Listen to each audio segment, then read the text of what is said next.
नमस्कार दोस्तों, स्वागत करते हैं आपको एजुकेशन हब फॉर यू में।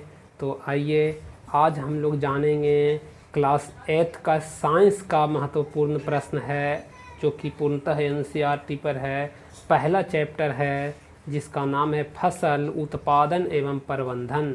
तो आइए इसके महत्वपूर्ण प्रश्नों को देखते हैं। ये आपको फाइनल एग्ज़ाम में काम आने वाले सभी प्रश्न हैं, और इसके साथ साथ आप यूपीएससी बीपीएससी की तैयारी करते हैं तो वहाँ पर भी आपको ये सभी प्रश्न जो हैं महत्वपूर्ण होंगे, काम आ सकते हैं।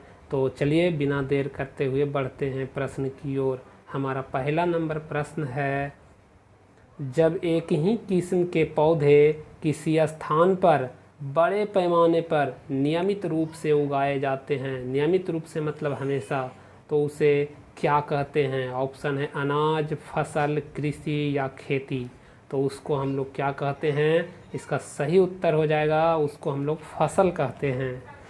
चलिए पढ़ते हैं दूसरे प्रश्न की ओर। हमारा दूसरा नंबर प्रश्न है, राइजोबियम नामक जीवाणु किस फसल के जड़ में पाए जाने वाले ग्रंथियों में उपस्थित होते हैं? ऑप्शन है रेशेदार फसल, फलीदार फसल, अनाज फसल, इनमें कोई नहीं। तो इसका सही उत्तर क्या हो जाएगा? राइजोबियम जो है फलीदार फसलों के जड़ों में पाए जाते हैं। इसका सही उत्तर हो जाएगा फलीदार फसलें। चलिए बढ़ते हैं अगले प्रश्न की ओर। प्रश्न संख्या 3, हमारा तीसरा नंबर प्रश्न है, ग्रीष्म ऋतु में लगाए जाने वाली फसल है। ऑप्शन है रबी फसल, खरीफ फसल, जायद फसल या इनमें कोई नहीं। तो ग्रीष्म ऋतु में कौन सी फसल लगाई जाती है? इसका सही उत्तर जो हो जाएगा आपको जायद फसल हो जाएगा। अगला प्रश्न है प्रश्न संख्या 4, जंतुओं द्वारा प्राप्त खाद्य पदार्थ है। तो जंतुओं द्वारा जो कौन सा खाद्य पदार्थ है जो प्राप्त होता है? ऑप्शन है दाल, शहद, फल या चावल। इसका सही उत्तर जो हो जाएगा वो आपको हो जाएगा शहद। शहद जो है जंतुओं द्वारा प्राप्त होता है। अगले प्रश्न की ओर बढ़ते हैं। प्रश्न संख्या 5, हमारा पांचवा नंबर प्रश्न है, रेशेदार फसल है। ऑप्शन है सूर्यमुखी, कपास, चना, गेहूँ। तो रेशेदार की फसल की बात कर लिया जाए तो इसका सही उत्तर हो जाएगा कपास जो है रेशेदार फसल है।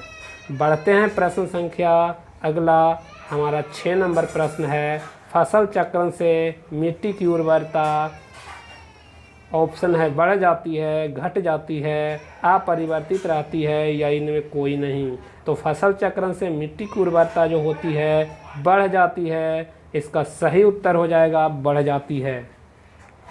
चलिए बढ़ते हैं अगले प्रश्न की ओर। प्रश्न संख्या 7, मिट्टी को उलटने पलटने एवं पोला करने की प्रक्रिया कहलाती है। ऑप्शन है निराई, बुआई, जुताई या सिंचाई। इसका सही उत्तर हो जाएगा मिट्टी को उलटने पुलटने और पोला करने की जो प्रक्रिया होती है उसको हम लोग बोलते हैं जुताई। उसको हम लोग क्या बोलते हैं? जुताई। हमारा नेक्स्ट प्रश्न है 8 नंबर, दानों को भूसे से अलग करना कहलाता है। ऑप्शन है निराई, कटाई, भंडारण या थ्रेसिंग। इसका सही उत्तर क्या हो जाएगा? दानों को भूसे से अलग करना क्या कहलाता है? तो थ्रेसिंग कहलाता है। दानों को भूसे से अलग करना थ्रेसिंग कहलाता है। चलिए बढ़ते हैं अगले प्रश्न की ओर। प्रश्न संख्या 9, खरपतवार का उदाहरण है। ऑप्शन है मसूर, गाजर घास, जूट या तीसी।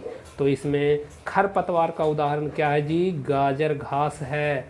तो बच्चों इसका सही उत्तर हो जाएगा गाजर घास। अगला प्रश्न है प्रश्न संख्या 10, 10वां नंबर प्रश्न है, खरीफ फसल का उदाहरण है। ऑप्शन है गेहूँ, आलू, धान या सोयाबीन।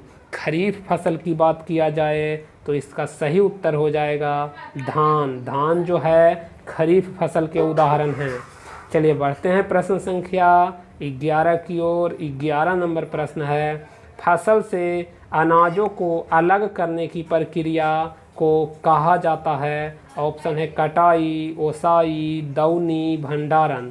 इस जो फसल से अनाज को जो अलग करते हैं तो उसको हम लोग कहते हैं दौनी। उसको हम लोग क्या कहते हैं? दौनी कहते हैं। अगला प्रश्न है प्रश्न संख्या 12 नंबर प्रश्न है, निम्न में से रबी फसल है, ऑप्शन है धान, मक्का, चना या इनमें कोई नहीं। ऑप्शन आपके सामने है, इसका सही उत्तर हो जाएगा रबी फसल जो है चना है। इसका सही उत्तर हो जाएगा चना। बढ़ते हैं 13 नंबर प्रश्न की ओर। हमारा 13 नंबर प्रश्न है, स्वपोषी का उदाहरण है। ऑप्शन है गाय, बकरी, मनुष्य या आम का पौधा।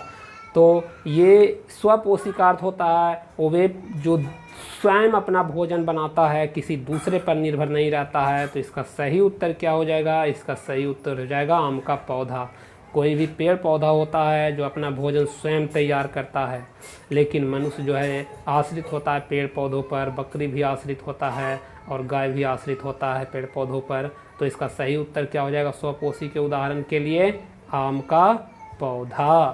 तो बस इस वीडियो में इतना ही है। अगर वीडियो अच्छा लगे तो लाइक करके जाएं, दोस्तों को शेयर करें ज़रूर। और अभी इस वीडियो पर नए आए हैं और अभी तक सब्सक्राइब नहीं किए हैं तो चैनल को सब्सक्राइब कर लें, ताकि इसी तरह का नए वीडियो आप तक पहुंचता रहे। और नोटिफिकेशन को ऑल पर प्रेस कर लें। चलिए मिलते हैं अगले वीडियो में, तब तक के लिए गुड बाय, टेक केयर, धन्यवाद।